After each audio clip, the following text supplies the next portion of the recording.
ತುಂಬ ಮರೆಯಲಾರ್ದಂಥ ಒಂದು ಘಟನೆ ಅಂದರೆ ಒಳ್ಳೆ ಎಕ್ಸ್ಪೀರಿಯೆನ್ಸು ಮತ್ತು ಬ್ಯಾಡ್ ತುಂಬ ಬೇಜಾರು ಮಾಡಿರೋಂಥ ಘಟನೆ ಎರಡನ್ನ ಹಂಚ್ಕೊಳ್ಳೋದಾದರೆ ಬಿಗ್ ಬಾಸ್ ಮನೆ ಒಳಗಡೆದು. ಬೇಜಾರು ಮಾಡಿರೋದು ಯಾವುದಿಲ್ಲ, ನಾನು ಜಾಲಿಯಾಗಿದ್ದೆ. ನಾನು ಕೊನೆಗೆ ಬರೋ ಗಂಟೆ ಈಗ ಏನಾದ್ರು ನಾನು ಬಿಗ್ ಬಾಸ್ ವಿನ್ ಆಗಿಲ್ಲ ಅಂದರೆ ಎಲ್ಲೋ ಬೇಜಾರಾಗಿರುತ್ತೆ. ನಾನು ಕೊನೆ ಗಂಟೆ ಬಂದ್ಬಿಟ್ಟು ಬೇಜಾರದೆ ಅಂತ. ಬೇಜಾರಾಗಿರೋದು ಯಾವುದೂ ಇಲ್ಲ ಅಣ್ಣ. ಖುಷಿಯಾಗಿರೋದು ಸುಮಾರು ಕಾರಣ. ಈಗ ಕಿಚನ ಚಪ್ಪಳ ಸುದೀಪ್ ಅಣ್ಣ ಚಪ್ಪಾಳೆ ಕೊಟ್ಟಿದ್ದು ಖುಷಿ ಆಯಿತು. ಅಲ್ಲಿಂದ ಬಂದು ಕ್ಯಾಪ್ಟನ್ ಆಗಿದ್ದು ಖುಷಿ ಆಯಿತು. ಅದೇ ಅವ್ರ ಫ್ಯಾಮಿಲಿಯವರೆಲ್ಲ ಬಂದು ಕ್ಯಾಪ್ಟನ್ ಮಾಡೋದು ಖುಷಿ ಆಯಿತು. ಆಮೇಲೆ ಈಗ ನಾನು ಇದನ್ನು ನೋಡ್ತಿದ್ದೆ, ನಮ್ಮ ಶಿವಣ್ಣ ಸರ್ ಮಾತಾಡಿರೋದು ಗಿಲ್ಲಿ ವಿನ್ ಆಗೇ ಆಯ್ತಾರೆ ಅಂತ. ಅದೆಲ್ಲ ಸಖತ್ ಖುಷಿ ಆಯಿತು. ಅದೇ ಈಗ ಮುಂಚೆನೇ ಹೇಳ್ತೀರಿ ಡೆವಿಲ್ ಸಿನಿಮಾದ ಇದು ಅಂತ ಅಣ್ಣ, ಅದು ಹೇಳಲೇಬೇಕು. ನೀವು ನಂಬ್ತಿರೋ ಬಿಡ್ತಿರೋ ಅಣ್ಣ, ಡೆವಿಲ್ ಸಿನಿಮಾದಲ್ಲಿ ನಾನೊಂದು 5-6 ದಿನ ಶೂಟಿಂಗ್ ಮಾಡಿದೆ ಅಣ್ಣ. ನಮ್ಮ ಡಿ ಬಾಸು ನಾನು ಸುಮ್ಮನೆ ಸೈಡಲ್ಲಿ ಅವ್ರದ್ದು ಶೂಟಿಂಗ್ ಅವ್ರದ್ದು ಮುಗಿಸ್ಕೊ ಹೋಯ್ತಾ ಇದ್ರು ಅಣ್ಣ. ನಾನು ಸುಮ್ಮನೆ ಸೈಡಲ್ಲಿ ನಿಂತಿದ್ದೆ.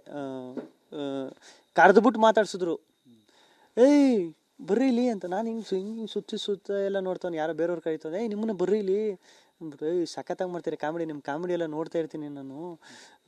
ಏನೋ ಪ್ರಾಪರ್ಟಿ ಕಾಮಿಡಿ ಎಲ್ಲ ಸಖತ್ತಾಗಿ ಮಾಡ್ತೀರಿ ನೀವು, ಏನೋ ಬಂದ್ಮೇಲೆ 100 ಇಕ್ಕಿದ್ರೆ 100 ಹಂಗೆಲ್ಲ ಇದು ಮಾಡ್ರು. ನನಗೆ ಹೆಂಗೆ ಆಗ್ಬಿಡ್ತು ಅಂದ್ರೆ ಅವಾಗ ಅಯ್ಯೋಪ್ಪ, ದರ್ಶನನೇ ಎಲ್ಲ ನೋಡ್ತವ್ರಲ್ಲ, ನಮ್ಮದು ಇದೆಲ್ಲ ನೋಡೋರಲ್ಲ ಅಂತ ಸಖತ್ ಖುಷಿ ಆಗ್ಬಿಡ್ತು ಅಣ್ಣ.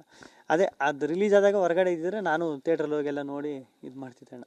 ತುಂಬ ಮರೆಯಲಾರ್ದಂಥ ಒಂದು ಘಟನೆ ಅಂದರೆ ಒಳ್ಳೆ ಎಕ್ಸ್ಪೀರಿಯೆನ್ಸು ಮತ್ತು ಬ್ಯಾಡ್ ತುಂಬ ಬೇಜಾರು ಮಾಡಿರೋಂಥ ಘಟನೆ ಎರಡನ್ನ ಹಂಚ್ಕೊಳ್ಳೋದಾದರೆ ಬಿಗ್ ಬಾಸ್ ಮನೆ ಒಳಗಡೆದು. ಬೇಜಾರು ಮಾಡಿರೋದು ಯಾವುದಿಲ್ಲ, ನಾನು ಜಾಲಿಯಾಗಿದ್ದೆ. ನಾನು ಕೊನೆಗೆ ಬರೋ ಗಂಟೆ ಈಗ ಏನಾದ್ರು ನಾನು ಬಿಗ್ ಬಾಸ್ ವಿನ್ ಆಗಿಲ್ಲ ಅಂದರೆ ಎಲ್ಲೋ ಬೇಜಾರಾಗಿರುತ್ತೆ. ನಾನು ಕೊನೆ ಗಂಟೆ ಬಂದ್ಬಿಟ್ಟು ಬೇಜಾರದೆ ಅಂತ. ಬೇಜಾರಾಗಿರೋದು ಯಾವುದೂ ಇಲ್ಲ ಅಣ್ಣ. ಖುಷಿಯಾಗಿರೋದು ಸುಮಾರು ಕಾರಣ. ಈಗ ಕಿಚನ ಚಪ್ಪಳ ಸುದೀಪ್ ಅಣ್ಣ ಚಪ್ಪಾಳೆ ಕೊಟ್ಟಿದ್ದು ಖುಷಿ ಆಯಿತು. ಅಲ್ಲಿಂದ ಬಂದು ಕ್ಯಾಪ್ಟನ್ ಆಗಿದ್ದು ಖುಷಿ ಆಯಿತು. ಅದೇ ಅವ್ರ ಫ್ಯಾಮಿಲಿಯವರೆಲ್ಲ ಬಂದು ಕ್ಯಾಪ್ಟನ್ ಮಾಡೋದು ಖುಷಿ ಆಯಿತು. ಆಮೇಲೆ ಈಗ ನಾನು ಇದನ್ನು ನೋಡ್ತಿದ್ದೆ, ನಮ್ಮ ಶಿವಣ್ಣ ಸರ್ ಮಾತಾಡಿರೋದು ಗಿಲ್ಲಿ ವಿನ್ ಆಗೇ ಆಯ್ತಾರೆ ಅಂತ. ಅದೆಲ್ಲ ಸಖತ್ ಖುಷಿ ಆಯಿತು. ಅದೇ ಈಗ ಮುಂಚೆನೇ ಹೇಳ್ತೀರಿ ಡೆವಿಲ್ ಸಿನಿಮಾದ ಇದು ಅಂತ ಅಣ್ಣ, ಅದು ಹೇಳಲೇಬೇಕು. ನೀವು ನಂಬ್ತಿರೋ ಬಿಡ್ತಿರೋ ಅಣ್ಣ, ಡೆವಿಲ್ ಸಿನಿಮಾದಲ್ಲಿ ನಾನೊಂದು 5-6 ದಿನ ಶೂಟಿಂಗ್ ಮಾಡಿದೆ ಅಣ್ಣ. ನಮ್ಮ ಡಿ ಬಾಸು ನಾನು ಸುಮ್ಮನೆ ಸೈಡಲ್ಲಿ ಅವ್ರದ್ದು ಶೂಟಿಂಗ್ ಅವ್ರದ್ದು ಮುಗಿಸ್ಕೊ ಹೋಯ್ತಾ ಇದ್ರು ಅಣ್ಣ. ನಾನು ಸುಮ್ಮನೆ ಸೈಡಲ್ಲಿ ನಿಂತಿದ್ದೆ.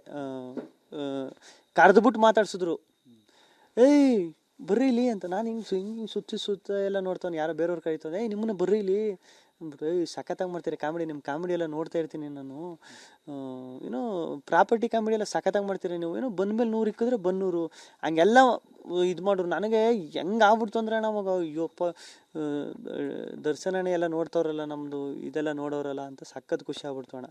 ಅದೇ ಅದು ರಿಲೀಸ್ ಆದಾಗ ಹೊರಗಡೆ ಇದ್ದಿದ್ರೆ ನಾನು ಥಿಯೇಟ್ರಲ್ಲಿ ಹೋಗೆಲ್ಲ ನೋಡಿ ಇದು ಮಾಡ್ತಿದ್ದೆ ಅಣ್ಣ.